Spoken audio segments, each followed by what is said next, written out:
फिर क्या हुआ कि हम लोग को लेकर फिर वो फिर जैसे-जैसे हम लोग पैदा हुए, हम लोग बड़े हुए, हम लोग को लेकर आ गई ये शहर में कि जो है कि गाँव की शिक्षा में कुछ रखा नहीं है। गाँव में रहेगा ये भी खेती करेगा, खेती करेगा, मज़दूरी करेगा। तो भाई वो उस टाइम के हिसाब से परिस्थितियाँ बनी थी जो वो तुम छोड़ के आए, वो सही था। क्योंकि जो है कि तुम्हारे पास इतने संसाधन, इतनी सुविधाएँ नहीं थी, इसलिए जो है तुम्हें मतलब कहीं से नौकरी का सहारा मिल गया तो तुम चले गए। लेकिन जब तुम जो है अपने पैरों पे जब तुम खड़े हो गए और तुम्हें मतलब ये तुम्हारे अंदर कहाँ से आ गई भावनाएँ, कहाँ से आ गई कि जो है कि ये जो मैकाले वाली शिक्षा है, इसी शिक्षा के अंदर रह के पढ़ के जो है कि हमारा और हमारे बच्चों का और आने वाली पीढ़ियों का ग्रोथ होगा। और तुम सारे बच्चों को उठा के लिए आए शहर में। आज जो तुम्हारे बच्चों की जो हालत है वो ये मतलब जो हालत है तो वो उनकी ज़िंदगियाँ पैसे के जकड़ ली गई हैं। और ये जाल जो है इतना खतरनाक है कि इसमें मतलब आदमी की पूरी पीढ़ियाँ बिल्कुल बर्बाद हो रही हैं भाई।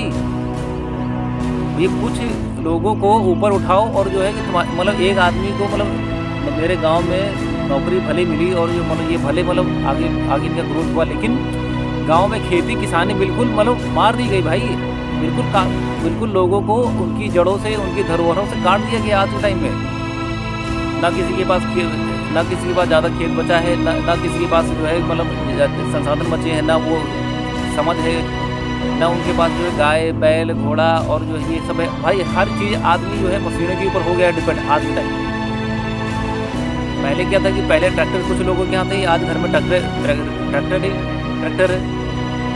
भाई जो है तुम मशीनों के ऊपर से डिपेंड होते जाओगे और पैदावार में जो है कि फर्टिलाइज़र और उर्वरक की मतलब पैदावार को बढ़ाने के लिए जो तुम जो है कीड़े मकोड़े मारने वाली दवाइयाँ की छिड़काव करोगे तो भाई जो है तुम्हारे फसलें बर्बाद नहीं होंगी तो किसकी बर्बाद होंगी? तुम्हारे परिवार के बच्चे और जिसको तुम बेचोगे वो जब कि आगे बेचेगा तो जो खाएंगे वो उनको कैंसर नहीं होगा, उनको बड़ी बड़ी बीमारियां नहीं होंगी, उनकी लीवर, किडनी, दिल और जो है फेफड़े, गुर्दे खराब नहीं होंगे तो किससे खराब होंगे?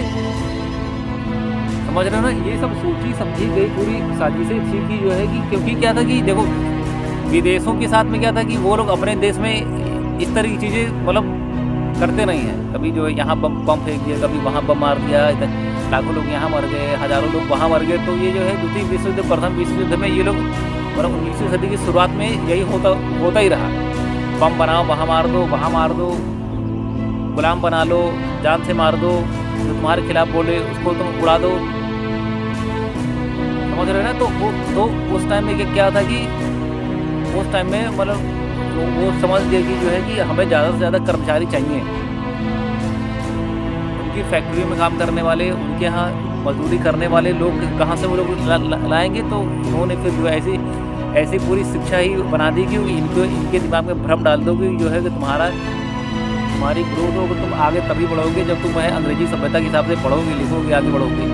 लेकिन आज जो पूरे मुल्क और पूरे देश की जो हालत है, इन्हीं पश्चिमी संस्कृति और पश्चिमी नौकरशाही व्यवस्था जो यहाँ पूरे हिंदुस्तान के अंदर थोप दी गई है, इसके चलते है आज जो देश की हालत है, भुखमरी, लाचारी और वह मतलब लड़ने पे उतारू है। पैसे के लिए बिल्कुल आदमी पागल परेशान बिल्कुल है, जबकि वो पैसा खाएगा नहीं आदमी। तो पैसे की व्यवस्था जो इस तरीके से मतलब आदमी के अंदर मतलब भर दी गई है कि भैया जो तुम्हारा विकास जो होगा तो तुम्हारा पैसे से ही होगा। ना किसी को देश से मतलब है, ना किसी को खेती से मतलब है, किसानी से किसी को कोई मतलब है। सबको भैया जो है कि आज के टाइम में ये मतलब है कि भैया हमारी जेब में पैसा होना चाहिए, चाहे उस पैसे से और चाहे उनको ये भी नहीं मालूम है कि इन्फ्लेशन क्या है, कि जो है कि पहले जो मतलब एक रुपये में 10 चीज़ें मिलती थी, आज एक रुपये में एक चीज़ भी नहीं मिल रही है। तो ये इतनी बहुत अच्छी तरीके से पूरे देश को मतलब कसकर लूटा जा रहा है कि जो है कि इसकी कोई सीमा है ही नहीं।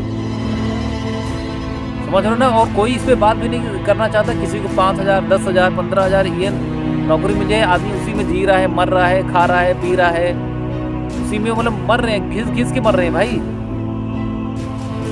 बिल्कुल कुत्ते की ज़िंदगी बिल्कुल हो गई है कि भैया मुझे से कहीं से मतलब टुकड़ा मुझे मिल जाए मैं उसके लिए लड़ जाऊँगा, मर जाऊँगा, चाहे जिसको जहर बेचना हो जहर बेच दूँगा, चाहे बम मारना हो बम मार दूँगा, गोली मार दूँगा, ये कर दूँगा, वो कर दूँगा, मुझे पैसा चाहिए।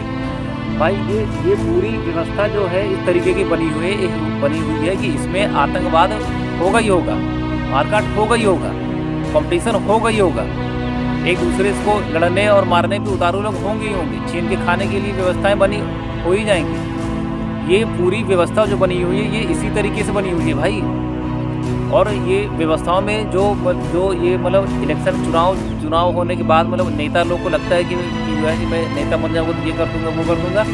ये नेता वही चुने जाते हैं जो हीन भावना से भरे होते हैं, कुंठा से भरे होते हैं, जो बिल्कुल मतलब नीचे निम्न कोटि के जो आदमी होते हैं वो आज के टाइम में मुख्यमंत्री प्रधानमंत्री बन रहे हैं किसी भी देश के। क्यों? क्योंकि वो विदेशियों को तलवे चाटने में सबसे आगे हैं, विदेशियों के तलवे चाटने में सबसे आगे हैं। और विदेशों की जो कंपनियां हैं उनको बुला के यहाँ के लोगों को रोजगार दे रही हैं और उस रोजगार में जो माल बन रहा है वो माल को यहीं के लोगों को बेचा जा रहा है और सारा मुनाफा विदेशी बैंकों में जा रहा है और वो अपने देश में भर रहे हैं और अपने देश की ग्रोथ में करने में लगे हुए हैं। हम यहाँ पे रह गए और यहाँ पे विदेशी कंपनी में काम कर रहे हैं और जो माल बन रहा है अपने ही देश में के लोगों को बेच रहे हैं और वाह लूट रहे हैं कि हम जो है कि मुझे इतना पैसा मिल रहा है और अपने ही लोगों से नफरत कर रहे हैं, घृणा कर रहे हैं कि तुम गरीब हो, तुम पढ़े लिखे नहीं हो, तो अपने दम पे नहीं खड़े हो, ये करो वो करो। भैया जो है कि अगर इस तरीके की भावनाएं किसी देश के हर आदमी के अंदर हो जाएंगी तो देश ज़्यादा दिन तक टिकने वाला नहीं है। और ये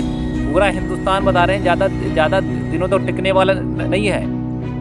ये सब आपस में ही लड़ जाएंगे, मर जाएंगे, विदेशियों को बेच देंगे, विदेशी जो है वो पूरे हिंदुस्तान को लूट खाएंगे और जो लोग बचेंगे उनको जहर या फिर जो है कि कोरोना वायरस या फिर जो है कि इसी तरीके से कोई ना कोई बीमारियाँ ला के मार दिया जाएगा और ये पूरा मुल्क जो है विदेशियों के हवाले हो जाएगा और हमारी जो आने वाली पीढ़ियाँ हैं सब बिल्कुल नष्ट भ्रष्ट छिन्न भिन्न होकर रह जाएंगी। किसी के हाथ में कुछ नहीं आएगा अगर ये सब चीज़ें आगे भी इसी तरीके से चलती रही अगर।